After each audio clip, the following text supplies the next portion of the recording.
mua, niin mä en ala. Koska mä en tehnyt tätä tahallani, enkä mä tätä todellakaan tehnyt minkään julkisuuden takia, että tää ei ollut mikään temppu. Mut vois mä esitellä tässä mun kalenterista tulevat tytöt, nää on mun frendei. Tässä olisi tän kuun tyttö on Pirja Pirtsaa. Ja ensi kuussa olisi sitten, kun te kaikki olette ostanut tän kalenterin tuolta mun web-sivuilta, niin tässä on ensi kuun tyttö Roosa. Mut herranen aika, että on Alexander Stubbin näköinen jätkä. Onko sun Stubbit kunnossa? Mä voisin antaa sulle tän mun kalenterin. Siellä on mun puhelinnumero, sä voit tekstaa mulle ihan milloin sä haluat. Tekstata. Niin sä voit tekstata. Ja vaihtaa sun muijas tässä vieressä. Ei oo häävi.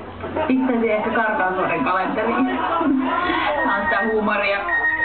Ei siis taasko tää alkaa. Hirveä stressi. Kun sä olitkin vaan sä, Alexander Stubb. Sä olitkin nopee. Ai ja, mut sä sen varmaan tiedätkin.